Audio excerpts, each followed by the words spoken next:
Hello दोस्तों, स्वागत है आपका इस नई वीडियो में। दोस्तों, आज हम सामान्य ज्ञान से संबंधित कुछ महत्वपूर्ण प्रश्न लेकर के आपके समक्ष उपस्थित हुए हैं। तो बिना देरी किए इन इम्पोर्टेंट सवालों को शुरू करते हैं। इससे पहले यदि आपने चैनल को सब्सक्राइब नहीं किया है तो चैनल को सब्सक्राइब करके बेल आइकन को प्रेस कर दें ताकि लेटेस्ट वीडियो की नोटिफिकेशन आप तक पहुँच सके। चलिए शुरू करते हैं।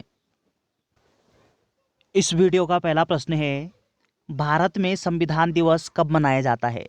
तो संविधान दिवस कब मनाते हैं? आपका आंसर होगा 26 नवंबर को संविधान दिवस के रूप में मनाया जाता है। ऑप्शन सी आपका सही उत्तर दिया गया। अगला पॉइंट आपको ध्यान रखना है कि भारत का जो संविधान है वो 26 जनवरी 1950 को लागू कर दिया जाता है, जबकि 26 नवंबर 1949 को बन करके तैयार हो जाता है। और बनाने में कितना समय लगता है ये आप जानते हैं, 2 वर्ष 11 माह 18 दिन का समय लगता है। लेकिन बन करके कब तैयार होता है? 26 नवंबर 1949 को, इसलिए 26 नवंबर को संविधान दिवस के रूप में मनाया जाता है। ऑप्शन सी आपका सही उत्तर दिया गया। अगला प्रश्न है, निम्नलिखित में से कौन संविधान सभा के अध्यक्ष थे? तो संविधान सभा के अध्यक्ष कौन थे? जब हम संविधान सभा के अस्थायी अध्यक्ष के संदर्भ में बात करते हैं तो अस्थायी अध्यक्ष ये संविधान सभा के सच्चिदानंद सिन्हा थे। और जब हम संविधान सभा के स्थायी अध्यक्ष के संदर्भ में बात करते हैं तो स्थायी अध्यक्ष डॉक्टर राजेंद्र प्रसाद थे संविधान सभा के।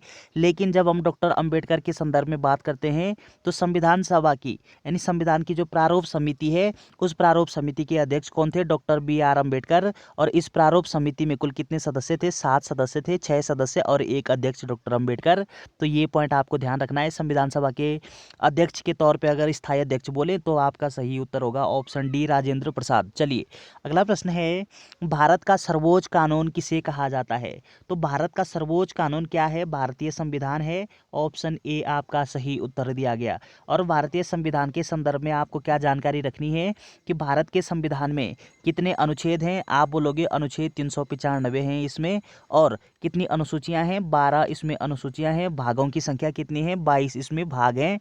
तो चलिए ये सामान्य जानकारी है। ऑप्शन ए आपका सही उत्तर दिया गया। अगला प्रश्न है, भारत का संविधान डॉट डॉट डॉट लागू हुआ। तो भारत का संविधान कब लागू होता है ये आप सब जानते हैं। 26 जनवरी 1950 को भारतीय संविधान को लागू कर दिया जाता है।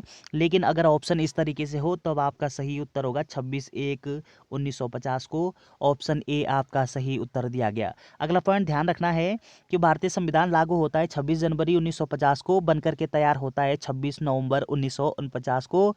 तो ये पॉइंट आपको ध्यान रखना है। चलिए अगला प्रश्न है, भारत के संविधान की मसौदा समिति के अध्यक्ष कौन थे? तो भारतीय संविधान की जो मसौदा समिति थी, इस मसौदा समिति को हम प्रारूप समिति के नाम से भी जानते हैं और इसको ड्राफ्टिंग कमेटी के नाम से भी जानते हैं। तो प्रारूप समिति के अध्यक्ष कहो या फिर मसौदा समिति के अध्यक्ष कहो, कौन थे? Doctor Bhimrao Ambedkar. Option D आपका सही उत्तर दिया गया। अगला पॉइंट वही ध्यान रखना आपको कि इसमें कुल कितने सदस्य होते हैं? इस मसौदा समिति में 7 सदस्य होते हैं। और ऑप्शन डी आपका सही अध्यक्ष जो है इसके बी.आर. अम्बेडकर होते हैं। अगला प्रश्न है, भारत में कौन सा दिन संविधान दिवस के रूप में मनाया जाता है? तो संविधान दिवस, वही प्रश्न आपसे घुमा करके पूछा गया है, संविधान दिवस के रूप में कौन सा दिवस मनाया जाता है?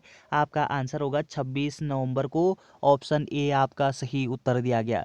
और 15 अगस्त को 15 स्वतंत्रता दिवस मनाया जाता है। 6 दिसंबर को क्या होता है ये आपको कमेंट बॉक्स में टाइप करना है। चलिए अगला प्रश्न है, भारतीय संविधान के संबंध में कौन सा कथन सही है? तो कौन सा कथन सही दिया गया है यहाँ पे? इस प्रश्न का सही उत्तर बताना है आपको। आपका आंसर होगा कि यह कई संविधानों का मिश्रण है। अर्थात भारतीय संविधान में कुछ जो विदेशी स्रोत ग्रहण किए गए हैं, कुछ रूस के संविधान से लिए गए हैं, कुछ आयरलैंड के संविधान से लिए गए हैं। ऑप्शन ए आपका सही उत्तर दिया गया। अगला प्रश्न है, भारत का सर्वोच्च कानून किसे कहा जाता है? तो भारत का सर्वोच्च कानून क्या होता है? भारतीय संविधान होता है। ऑप्शन ए आपका सही उत्तर दिया गया। अगला प्रश्न है, संविधान सभा के 1946 के अंतर्गत भारतीय संविधान का निर्माण हुआ। तो किस आधार पर संविधान सभा का निर्माण किया गया है? आपका आंसर होगा कैबिनेट मिशन प्लान या फिर कैबिनेट मिशन योजना के आधार पर। ऑप्शन ए आपका सही उत्तर दिया गया। अगला पॉइंट आपको क्या ध्यान रखना है कि संविधान सभा की प्रथम बैठक कब आयोजित होती है? आपका आंसर होगा कि वर्ष 1900 यानी 46 को, वर्ष 1946 को। पूरी डेट क्या है आपको ध्यान रखना है कि 9 दिसंबर 1946 को संविधान सभा की प्रथम बैठक आयोजित होती है और प्रथम बैठक में कुल 2010 सदस्य उपस्थित होते हैं। कितने सदस्य उपस्थित होते हैं? 2010 सदस्य उपस्थित होते हैं। संविधान सभा की प्रथम बैठक कहाँ पे आयोजित होती है? तो दिल्ली में स्थित काउंसिल चैम्बर जो पुस्तकालय भवन है, उस भवन में संविधान सभा की प्रथम बैठक आयोजित होती है। चलिए अगला प्रश्न है कि भारत के लिए सबसे पहले संविधान सभा का विचार किसने दिया? इंपॉर्टेंट प्रश्न है आपके लिए। भारत के लिए सबसे पहले संविधान सभा का विचार किसके द्वारा दिया गया है? आपका आंसर होगा M.N. राय जी के द्वारा। ऑप्शन बी आपका सही उत्तर दिया गया। अगला प्रश्न है भारत की संविधान सभा की प्रथम बैठक की अध्यक्षता किसने की? तो संविधान सभा की जो प्रथम बैठक हुई है, इस प्रथम बैठक की अध्यक्षता किसके द्वारा की गई? आपका आंसर होगा सच्चिदानंद सिन्हा जी के द्वारा। ऑप्शन डी आपका सही उत्तर दिया गया। अगला पॉइंट ध्यान रखना है कि संविधान सभा की प्रथम बैठक कब होती है? 9 दिसंबर 1946 को। 9 दिसंबर 1946 को संविधान सभा की प्रथम बैठक होती है और उस दिन सच्चिदानंद सिन्हा को अस्थायी अध्यक्ष के रूप में बना दिया जाता है। और कहाँ पे होती है संविधान सभा की प्रथम बैठक? तो दिल्ली में उपस्थित काउंसिल चैम्बर पुस्तकालय भवन में संविधान सभा की प्रथम बैठक होती है। 2010 सदस्य इसमें उपस्थित होते हैं। अगला प्रश्न है संविधान सभा के प्रारूप समिति के अध्यक्ष से। अगला जो सवाल पूछा गया था आपसे कि संविधान सभा की जो मसौदा समिति है उसके अध्यक्ष कौन थे, यहाँ पे प्रारूप समिति पूछी गई है। वही सवाल घुमा फिरा करके पूछा गया है आपसे। तो डॉक्टर B.R. अम्बेडकर आपका सही आंसर होगा। इसी को हम ड्राफ्टिंग कमेटी के नाम से भी जानते हैं, मसौदा समिति के नाम से भी जानते हैं। ऑप्शन ए सही है। अगला प्रश्न है भारतीय संविधान के निर्माण के दौरान निम्नलिखित में से किसने उद्देश्यों का कथन को प्रस्तुत किया? तो उद्देश्यों का जो कथन है ये किसके द्वारा प्रस्तुत किया गया है? आपका सही आंसर होगा पंडित जवाहरलाल नेहरू जी के द्वारा। ऑप्शन सी आपका सही उत्तर दिया गया। अगला पॉइंट आपको ध्यान रखना है कि पंडित जवाहरलाल नेहरू ने संविधान सभा का जो उद्देश्य प्रस्ताव है वो कब पेश किया है? तब आपका सही आंसर होगा कि 13 दिसंबर 1946 को ये प्रस्तुत किया गया है, पेश किया गया है जवाहरलाल नेहरू द्वारा। ऑप्शन सी आपका सही उत्तर होगा। अगला प्रश्न है भारतीय संविधान के प्रारंभ के समय इसे ... अध्यायों में विभाजित किया गया है। अर्थात जिस समय संविधान लागू हुआ है, या फिर हम कह सकते हैं कि मूल संविधान में, भारतीय संविधान में कुल कितने भाग थे? वर्तमान समय में आप जानते हैं वर्तमान समय में भागों की संख्या जो है वो कितनी है? 22 है। लेकिन मूल संविधान में पूछा गया है मूल संविधान में कितने भाग थे? आपका सही आंसर होगा 22 भाग हैं। ऑप्शन सी आपका सही उत्तर दिया गया। अगला प्रश्न है भारतीय संविधान सभा के पहले सत्र का आयोजन कब हुआ? तो संविधान सभा का जो पहला सत्र है, पहला सत्र कहो या फिर प्रथम बैठक कहो, ये कब आयोजित होती है, कहाँ पे आयोजित होती है, ये जानकारी आपको होनी चाहिए। तो 9 दिसंबर 1946 को संविधान सभा की प्रथम बैठक होती है और इसी को हम संविधान सभा का पहला सत्र के नाम से भी जानते हैं। ऑप्शन बी आपका सही उत्तर है। अगला प्रश्न है संविधान सभा ने किस दिन भारत के राष्ट्रीय ध्वज को अपनाया? तो राष्ट्रीय ध्वज को संविधान सभा के द्वारा कब अपनाया गया है? आपका आंसर होगा 22 जुलाई 1947 को। ऑप्शन डी आपका सही उत्तर हो जाएगा। अगला प्रश्न है संविधान सभा ने भारतीय राष्ट्रीय ध्वज को कब अपनाया? तो संविधान सभा ने भारतीय जो राष्ट्रीय ध्वज है हमारा, इसको कब अपनाया गया है? आपका आंसर 22 जुलाई 1947। ऑप्शन ए सही है। अगला प्रश्न है भारत का राष्ट्रीय प्रतीक भारत सरकार द्वारा कब अपनाया गया था? तो भारत का जो राष्ट्रीय प्रतीक है उसको भारतीय सरकार द्वारा कब अपनाया गया है? आपका आंसर होगा 26 जनवरी 1950 को। ऑप्शन सी आपका सही उत्तर होगा। अगला प्रश्न है भारत एक गणतंत्र है, गणतंत्र का मतलब क्या है? भारत क्या है? गणतंत्र राष्ट्र है और इस गणतंत्र का मतलब, इस गणतंत्र का अर्थ क्या होता है? आपका सही आंसर होगा कि राज्य का प्रमुख उनके लोगों द्वारा परोक्ष रूप से चुना जाएगा, इसको गणतंत्र कहा जा सकता है। ऑप्शन सी आपका सही उत्तर दिया गया। अगला प्रश्न है भारत के संविधान की संसदीय सरकार की अवधारणा किस देश से ग्रहित की गई थी? तो संसदीय सरकार की जो कॉन्सेप्ट है, संसदीय सरकार का जो अवधारणा है, ये किस देश के संविधान से लिया गया? आपका आंसर होगा इंग्लैंड के संविधान से। ऑप्शन बी आपका सही उत्तर हो जाएगा। अगला प्रश्न है भारत के संविधान में भाईचारे की भावना किस देश से प्रेरित है? तो भाईचारे की जो भावना है भारतीय संविधान में, वो किस देश के संविधान से अभिप्रेरित है? आपका आंसर होगा फ्रांस के संविधान से। ऑप्शन सी आपका सही उत्तर दिया गया। चलिए अगला प्रश्न है, भारत के संविधान में स्वाधीनता और बंधुता को शुरू करने का विचार किस देश से प्रेरित किया गया था? तो कहाँ से प्रेरित किया गया था? स्वाधीनता और बंधुता का जो कॉन्सेप्ट है वो कहाँ से प्रेरित किया गया है? फ्रांस के संविधान से। ऑप्शन ए आपका सही उत्तर दिया गया है। अमेरिका के संविधान से भारत का जो राष्ट्रपति है और उपराष्ट्रपति है, भारत के राष्ट्रपति और उपराष्ट्रपति का पद कहाँ से लिया गया है? भारतीय संविधान में, ये अमेरिका के संविधान से लिया गया है। और रूस से क्या लिया गया है? आयरलैंड से क्या लिया गया है? जर्मनी के संविधान से क्या लिया गया है? ये तमाम जानकारियाँ आपको होनी चाहिए। ऑप्शन ए आपका सही उत्तर होगा इस प्रश्न का। अगला प्रश्न है, भारतीय संविधान के मौलिक कर्तव्य किस देश के संविधान से लिए गए? तो मौलिक कर्तव्य ये कहाँ से लिए गए हैं? आपका आंसर होगा सोवियत संघ। ऑप्शन सी आपका सही उत्तर दिया गया। अगला प्रश्न है, भारतीय संविधान में उल्लेखित आपातकालीन प्रावधान किस देश के संविधान से लिए गए? यानी आपातकालीन जो प्रावधान है, आपातकालीन, ये कहाँ से लिया गया है भारतीय संविधान में? आपका आंसर होगा जर्मनी के संविधान से लिया गया है। ऑप्शन सी आपका सही उत्तर दिया गया। जब हम आपातकालीन प्रावधान की या फिर आपातकाल के संदर्भ में बात करते हैं तो भारतीय संविधान में 3 प्रकार के आपातकालों का उल्लेख किया गया है। कितने प्रकार के? 3 प्रकार के।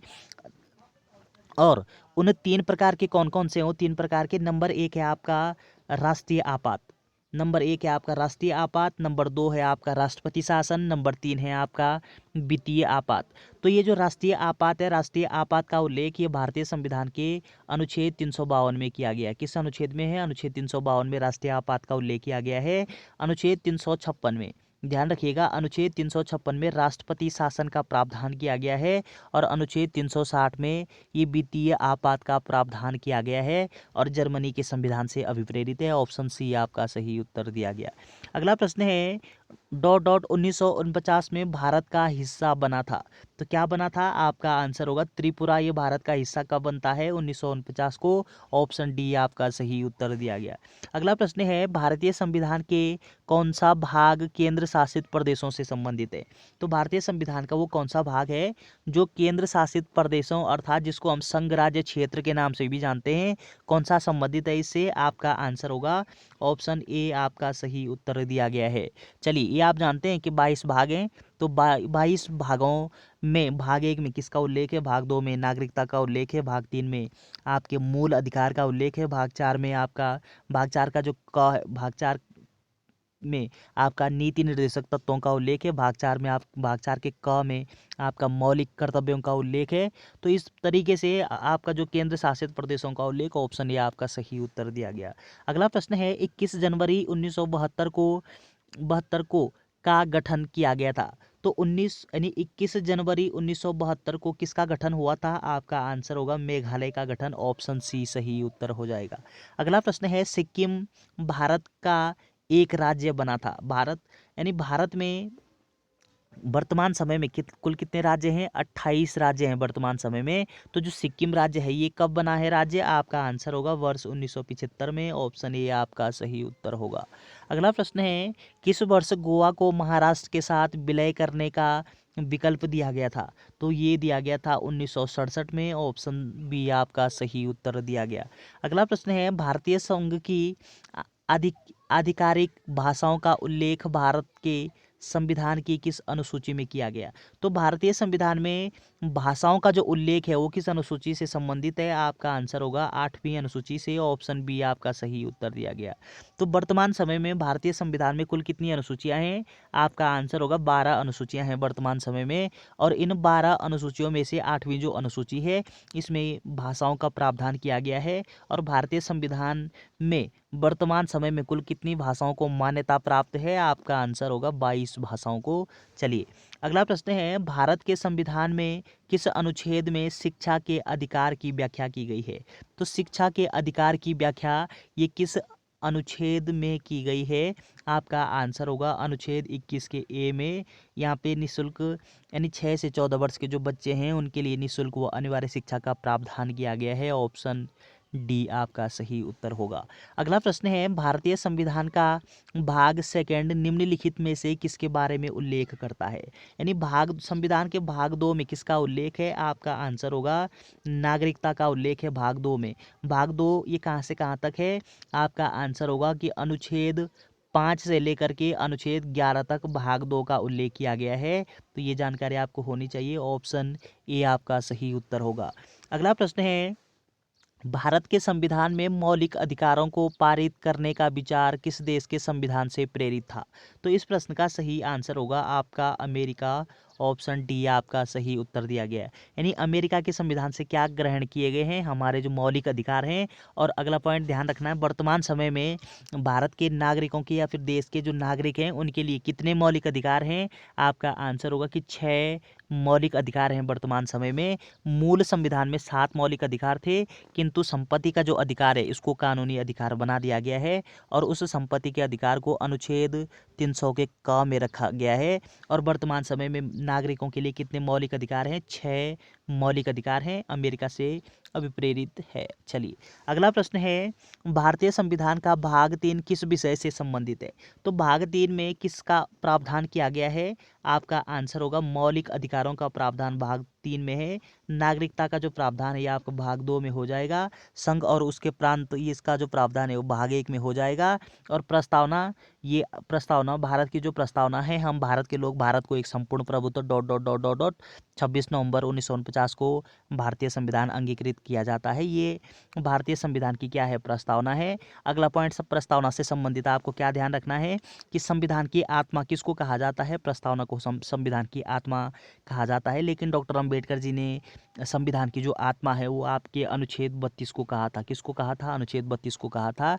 चलिए अगला प्रश्न है, निम्नलिखित में से कौन सा विकल्प भारतीय संविधान का मूलभूत अधिकार नहीं था? तो यानी मूलभूत अधिकार कौन सा नहीं था? इन चारों में से आपका आंसर होगा निजता का जो अधिकार है ये भारतीय संविधान में मूलभूत अधिकार नहीं है। ऑप्शन बी आपका सही उत्तर होगा। 6 हमारे मौलिक अधिकार हैं वर्तमान समय में। तो 6 मौलिक अधिकारों में से समानता का अधिकार है, जीवन जीने का अधिकार है, शोषण के विरुद्ध अधिकार है, निजता का अधिकार ये नहीं है। ऑप्शन बी आपका सही उत्तर हो जाएगा। तो चलिए दोस्तों, ये 35 इंपॉर्टेंट प्रश्न थे भारतीय संविधान के। वीडियो अगर आपको अच्छी लगती है तो चैनल को सब्सक्राइब करना ना भूलें। थैंक्स फॉर वॉचिंग और अपने दोस्तों के साथ शेयर करना ना भूलें।